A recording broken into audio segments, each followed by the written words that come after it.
Hi, I'm Sean Chubb, a pasture to profit consultant for LIC in the Midlands and Wales. Today I'll be going through managing the dry. So what are we trying to achieve? We're trying to achieve a fine balance between our budget, our cows and our feed. So we're not wanting to waste any feed, we're trying to maximise our production out of our cows, and we're trying to protect our budget there. So what are we trying to do with our budget? Well, as I said, we're trying to protect our profit, but if that's not the case, then we're trying to minimise our losses. So where do we start in ensuring that we're going to minimise our loss and protect our profit? Well, we need to develop a worst case scenario budget. So we need to start by looking at, say, well, what happens if we need to buy feed all through summer and we need to buy in all of our winter feed? How does the budget look?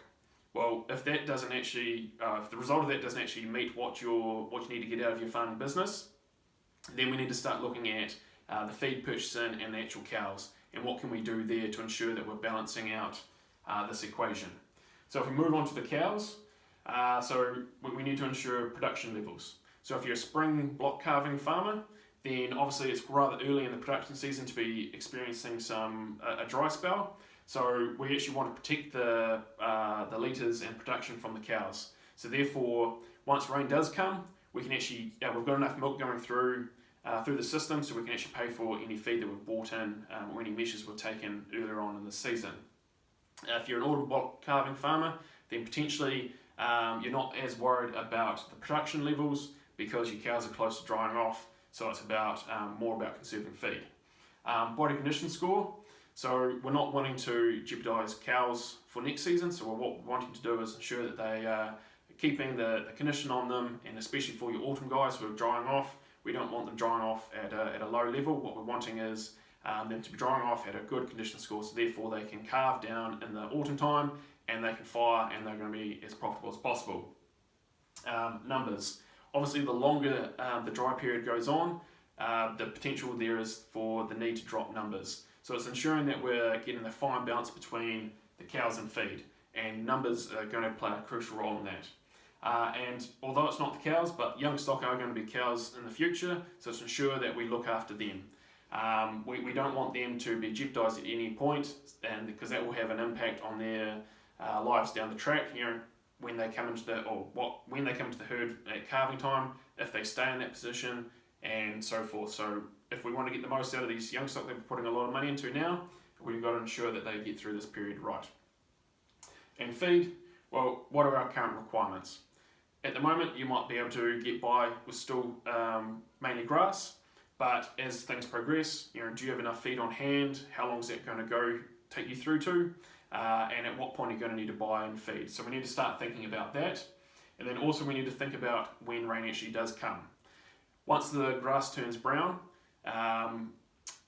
when it starts raining, we're going to lose about half of our utilisation within that grass in that paddock. So if you are feeding out to cows now, and it starts raining and your grass is brown, then you're probably going to need to double the amount of feed.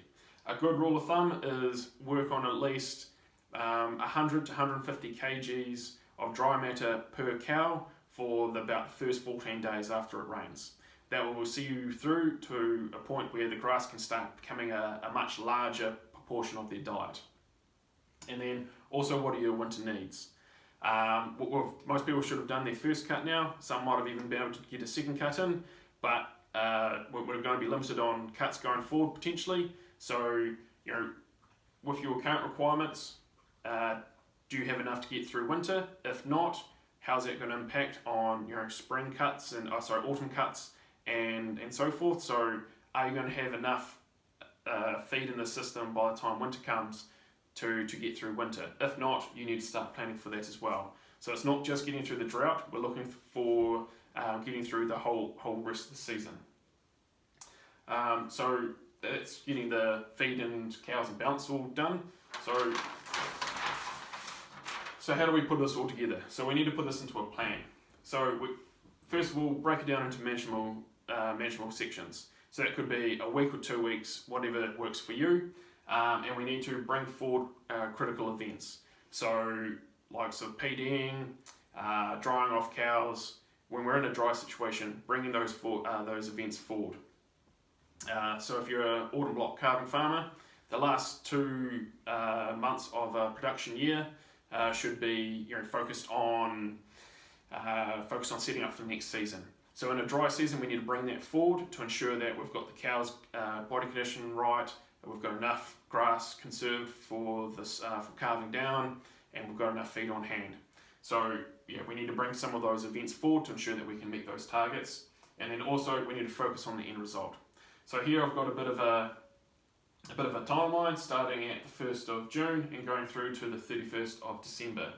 And at 31st December, our target is all cows dried at a body condition score 3 with a 2,200 average farm cover and enough feed on hand to get through the winter.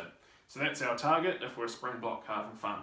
So that's where we know we need to get to. So how do we fill in the spaces in between? So it might be that we need to start feeding out rather early on in June, and then if nothing rains by the time we get to sort of about the 10th of July, we might need to buy in feed. You might be a bit of a risk averse sort of person, so you might say, well, I'm in a dry area, so I'll buy enough feed to get me through until September, at which point rain should come and we should have plenty of feed on hand to make silage in that. So we'll buy enough feed there to get us through to September.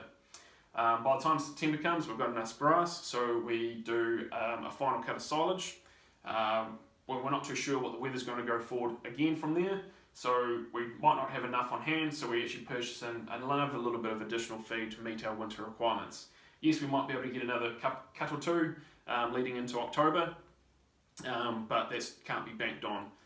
So that's why we're going to buy in some feed to ensure that we've got that feed on hand to get through winter.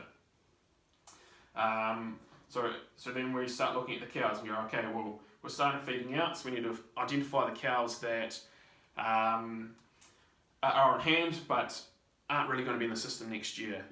We're talking about the cows that are along for a bit of a free ride. So we want to get rid of them early on because they're not going to be paying their way. We're starting to feed to them, so the cost of production is going up, and these cows aren't paying their way, so we get rid of them. We mate our heifers 3 weeks earlier than our main herd, so therefore their mating period's ended. So we do a PD result on them and we cull the empties from there. Then we do a herd recording just to see where cows' profitability is and how much production they're doing, and then that will give us also some ability to do some more culling once we get the PD results for the cows, which will come in. So once we've got that in, the empties are gone, and then we might hold on a little bit longer, and then we dry off the poor producing cows. Again, they're not being profitable as milking cows, but we need them for the system next year, so we just dry them off, and they can be on a grass system, which will lower our need to feed out to the cows that remain milking, and will hopefully improve our profitability from our milk. Once we're into September, we put cows onto once a day, just to put a bit of more condition on them, just to ease things up because I've done it pretty tough through the summertime. And then we'll dry off the first lactation cows and any light cows, and then so that's towards the end of September. Then in October we'll dry off some more cows just on body condition score and calving date. And then finally, at the end of November, we dry off the last of the cows. So that could be someone's plan to get their way through. But each segment is done to ensure that we're maximising profit from the cows and we're minimising the cost of our feed to ensure that we meet our budget requirements. Now, I just want to end this on rain doesn't always equal end of the dry period.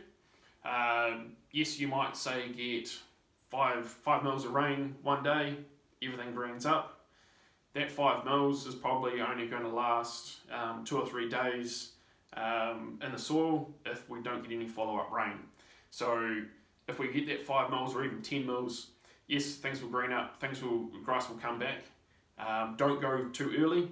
Ensure that there's more rain in the forecast before we open up, because otherwise we're just going to chew off all that new growth, and we're going to dig ourselves into a bit of a hole again. So it's about looking forward and seeing what's happened. Technically, an end of a drought is when the soil moisture levels are up to about 75% of field capacity. So given our current levels of rain around the country, we're quite far off that. We're going to need a fair bit of rain. So yeah, 10 mils is not going to be enough. So I'll leave it there, but if you have any questions, there's 3 of us across the country. There's Bess Jousey up in Scotland and North England, and then there's Pierce down in the southwest. So if you have any questions, please give us a call.